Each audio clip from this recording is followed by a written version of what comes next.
Have you ever felt the pull of a sacred mountain calling you beyond the confines of doubt and routine? Have you wondered how a single pilgrimage can ignite a lifetime of unwavering devotion? Welcome back to the channel. In today's video, we trace the extraordinary odyssey of Venerable Master Xuyun as he embarked on his transformative expedition to Mount Wutai. We will explore two profound revelations. First, how unconditional faith became the compass that guided him through trials both physical and spiritual, and second, how every encounter along the way wove a tapestry of miraculous signs affirming the power of sincere practice. Before dawn's first light touched the ancient pines, Master Xuyun set out on foot, leaving behind the sheltered walls of his monastery. With only a simple sack of rice and the robes on his back, he traversed winding trails carved by centuries of pilgrims. The mountain's mist-shrouded peaks loomed like guardians of secrets yet to be revealed. At each stone marker, he paused to offer a silent bow, not from obligation, but as an expression of gratitude for the countless seekers whose footprints paved his path. On the third day, as rain began to fall in gentle sheets, he encountered a weary caravan of traders whose broken cart lay abandoned by the roadside. Without hesitation, Xuyun knelt in the mud and, with steady hands, bound the axle with strips of his own rope. The grateful merchants pressed coins into his palm, but he refused any payment, instead inviting them to share in the merit by dedicating their next meal to the welfare of all beings. As they departed, the rain ceased, and a shaft of sunlight pierced the cloud cover, illuminating the path ahead, as if affirming the harmony between compassion and cosmic order. Ascending higher, the air thinned and temperatures dropped. On the fifth evening, Xuyun sought shelter in a humble hermit's hut, only to discover that the hermit had fallen gravely ill. Through long hours of chanting and meditation beside the frail figure, the monk calmed the man's fevered mind and helped him release clinging fear. At dawn, restored to clarity, the hermit led Xuyun to a hidden spring whose waters, legend held, could heal spiritual afflictions as well as physical ailments. Master and hermit drank together in silence, their shared stillness echoing the mountain's ancient song.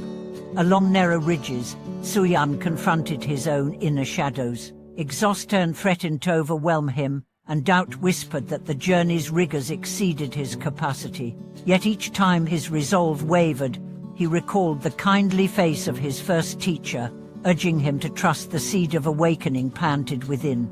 In those moments of faltering faith, he sat in meditation, focusing on the breath entering his heart, and the heartbeat echoing the pulse of the universe. From that deep wellspring, he drew renewed courage to continue, discovering that surrender to the path can become its own form of mastery.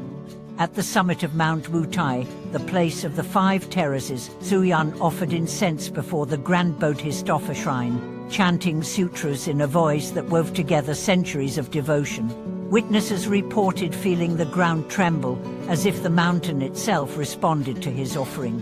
When the final verse fell silent, an unseasonal breeze carried petals down from the forest canopy, settling gently upon his shoulders like blessings from unseen realms. In that sublime moment, she understood that pilgrimage is not the crossing of distance but the opening of the heart to the sacred in every step. Years later, when students asked him about the greatest miracle of his journey, he replied, "The mountain did not move for me, I moved within the mountain." His words revealed that true transformation arises not from external marvels, but from the inner landscapes reshaped by unwavering faith and compassionate action. In the seasons that followed his return, Master Xuyun's pilgrimage to Mount Wutai continued to unfold its lessons in the ordinary fabric of daily life. He would rise before dawn in his humble quarters, not to repeat grand ceremonies, but to recall a simple truth discovered on the misty slope. Every moment, however small, holds the seed of awakening. As he brewed his morning tea, he remembered the stillness of the hidden spring and allowed each sip to ripple with gratitude.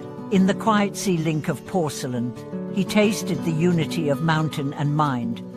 One afternoon, While walking through a crowded marketplace in Suzhou, he observed a young street musician whose fingers trembled with nervousness as he plucked a bamboo fruit. The notes wavered, and passers-by hurried on. Remembering the hermit's fear on that rain-soaked night, Xuyun paused beside the boy, placing a gentle hand on his shoulder. "Play for your own heart first," he whispered, "and the world will learn to listen." Gathering courage from that encouragement, the musician returned to his melody, and slowly a small crowd formed, drawn by the authenticity of each imperfect note. In that exchange, Xuyun saw once more how compassion can restore confidence and transform the commonplace into the sacred. In the quiet hours before the monastic community gathered for evening chants, Xuyun would teach his disciples to carry the mountain within them. He asked them to recall the feel of cold stone beneath bare feet, the taste of rain on parched lips, the hush that fell when the petals drifted down at the summit. Through guided reflections, he encouraged them to inhabit not only the physical mountain, but the inner terrain shaped by trial, service, and unwavering resolve. Students reported that, even when faced with personal trials, illness, loss, or doubt, they could touch the memory of those summit moments and find steadiness in the storm.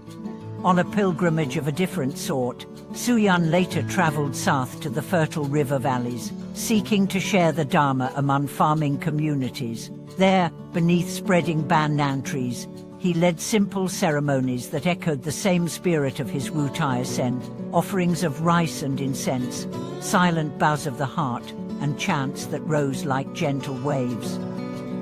Farmers spoke of how, after lending him a plough to till the loamwis soil, they felt the rhythm of their labor suffused with sacred purpose, each turning of earth a practice of gratitude mirroring the turning of the mountain stones he once bound with his robe. He also crossed paths with merchants laden with silk and spices, who traveled from distant ports to trade their goods. To them, he offered not only words of encouragement, but practical counsel on honest conduct and compassionate exchange. He taught that just as he had mended the trader's cart on that rain-drenched path, so too must they repair the wheel of commerce by conducting business with integrity. Over time, these merchants carried his teaching back to bustling harbors, fostering networks of trust that spanned provinces and attracted pilgrims seeking both material and spiritual sustenance. When autumn again gilded the monastery grounds, the community marked the anniversary of his Wutai journey with a silent procession. Monks and laypeople alike followed the winding path around the temple, carrying candles whose flames were kindled from a single wick, the same luminous thread that had carried Xuyun through mists and trials. As they walked, each person reflected on their own pilgrimage, whether across rugged mountains or through the inner landscapes of the heart, and recognized that the path of faith never truly ends but bends into every aspect of life. In his advanced years, Master Xuyun often said that the greatest mountain one faces is not measured by height, but by the depth of one's willingness to serve. He likened the journey to a ripple in a still pond. A small stone cast with intention can reshape the water's surface far beyond the point of impact. His life became that ripple, extending from the misty peaks of Mount Wutai into every village, market, and heart he encountered. Even after his passing, disciples would recount moments when they felt the soft echo of his footsteps or glimpsed a shaft of light that seemed to carry his silent encouragement. In meditation halls across regions, practitioners invoked his example to steady their own resolve, recalling how he bound the broken axle, tended the sick hermit, and offered unwavering faith to each challenge.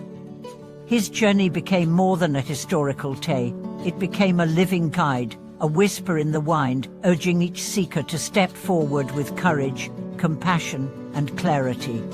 Thank you for watching this video. If Master Xuyun's miraculous pilgrimage has touched your heart, please subscribe, like, and share your own reflections on faith's guiding footsteps in the comments below. Together, we carry his legacy forward, illuminating the path for all who walk with open hearts.